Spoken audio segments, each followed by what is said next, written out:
Ассалаумағалейкум, қымбатты көрермендер. Сіздермен бірге Дәурен және Қызық топ KZ арнасына қош келдіңіздер. Адамзат тарихында Геракл секілді күшті адамдар әрқашанда халық назарында болған.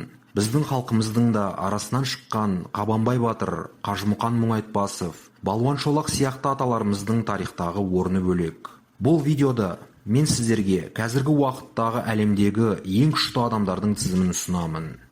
Ал кеттік. 10-шы орында нәзік жандылар өкілі, әлемдегі ең күшті әйел, америкалық атлет Бекка Свенсон орналасқан. Алдымен ол бодибилдингпен айналысты, содан кейін пауэрлифтингке өтті. Жалпы спортпен 1996 жылдан бері шұғылданады. Бойы 1 метр 78 сантиметр, ал салмағы 110 килограмм. Бұл мықты әйел әрбір ер адамның қолынан келе бермейтін бірнеше рет дүниежүзілік рекордтарға қол жеткізді. Айталық, оның соңғы ғажап рекорды отырып тұрудан 400 килограмм және жатып кеудеден 270 килограмм салмақты итеріп көтеруі. 35 жасында Бекка үлкен спорттан кетуді ойлап жүр. Өйткені ол бұл жаста өз отбасы туралы ойланудың уақыты келді деп санайды. 9-шы орында Исландияның ең мықты батырларының бірі Магнус Вер Магнуссон орналасқан. Бұл атлет біздің планетамыздың ең мықты адамы атағын 4 рет жеңіп алған. Сонымен қатар ол тұғырдың екінші сатысына 2 рет көтерілген болатын. Магнус ешқашан физикалық үлкен дене бітімімен ерекшеленбеді. Салмағы небәрі 130 килограмм бола тұра, ол өзінен әлдеқайда ірі бәсекелестерін артта қалдырған. Сонымен қатар Магнус 8 рет Исландияның ең мықты адамы атағын алды. Қазіргі кезде оның Рейкьявикте пауэрлифтерлер мен күштілерге арналған жеке спорт залы бар. 8-ші орында Украинаның атақты спортшысы, қоғам қайраткері және актер Василий Веростюк.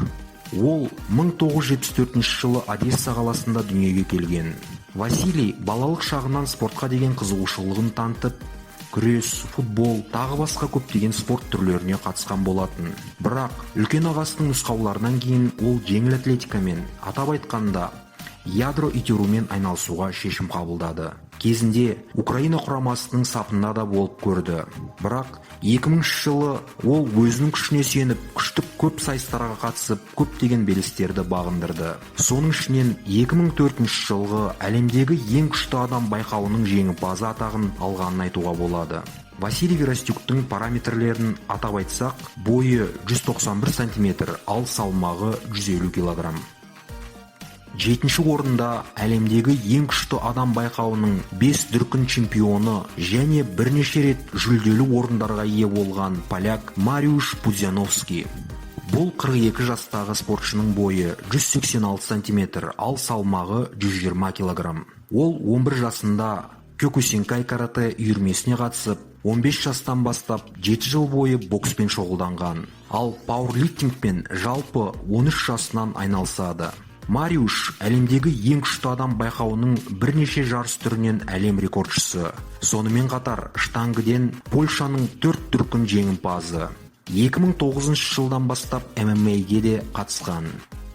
6-шы орында 14 жасынан спортпен айналысып бастаған 1975 жылғы литвалық азамат Žydrūnas Savickas. Оның салмағы 180 килограмм, ал бойы 191 сантиметр. Ол 2009, 2010, 2012, 2014 жылдардағы өткен әлемдегі ең күшті адам байқауының 4 дүркін жеңімпазы және Арнольд Классик жарысында 8 рет бірінші орынға ие болған. Žydrūnas әрбір ірі күш жарысында жеңіске жеткен жалғыз спортшы. Оның жеке жетістіктері Гиннестің рекордтар кітабына енген. Соның ішінде 2014 жылғы жарыста көтерген штанганың салмағы 523 килограмм болған. Žydrūnas Savickas дедлифте 430 килограмм, жатып кеудеден итеруде 286 килограмм, ал отырып тұрудан 430 килограмм салмақтарды көтере алады. 5-ші орын. 5-ші орында Американың Колорадо штатының кішігірім қаласында туып өскен атлет Брайан Шоу орналасқан. 38 жастағы бұл алыптың салмағы 210 килограмм, ал бойы 203 сантиметр. Ол әлемдегі ең күшті адам байқауының 4 дүркін жеңімпазы. Брайан дедлифтте 470 кг, жатып кеудеден итеруде 250 кг, ал отырып тұрудан 410 кг салмақтарды және 254 кг болатын ауыр тасты 2 рет көтере алады. Сонымен қатар, ол салмағы ондаған тонна болатын жүк көліктері мен ұшақтарды тарта алады. Төртінші орында салмағы 196 кг британиялық алпауыт Эдди Холл орналасқан. Жасы 32-дегі бұл атлет 2017 жылғы әлемдегі ең күшті адам байқауының жеңімпазы және көптеген дүниежүзілік рекордтардың иегері. Соның ішінде 2016 жылы дедлифттен 500 кг салмақты көтере алғанын атап айтсақ болады. Бұл нәтижені бүгінге дейін әлі ешкім жаңарта алмаған. Мен бұл салмақты көтерген кезінде омыртқа жұлыным үзіледі деп ойладым. Мен мұны өмірімде ешқашан қайталағым келмейді, деп еске алады Эдди. Сондай-ақ Аполлон осыны көтеруден әлем рекорды Эддидің есебінде. Ол 2017 жылы салмағы 216 кг үлкен осьті басынан жоғары көтере алды. Үшінші орында атлет және актер Хафтор Бьорнсон. Бұл салмағы 206 кг, бойы 2 метрден жоғары исландиялық викинг 2018 жылы өткен әлемдегі ең күшті адам байқауының бірінші орнын алып, алтын алқаға ие болса, ал 2019 жылғы жарыста қолаға қол жеткізген. Қызық, Хафтор спорт жолын баскетболдан бастаған, бірақ тізенің ауыр жарақатын алғаннан кейін бұл спорт түрінде оның жолы болмады. Сөйтіп, 2008 жылы оны атақты Магнус Вер Магнуссон байқап, өзінің атлетикалық залына шақырады. Хафтордың ауыр атлетикаға деген қабілеті бірден айқын болды.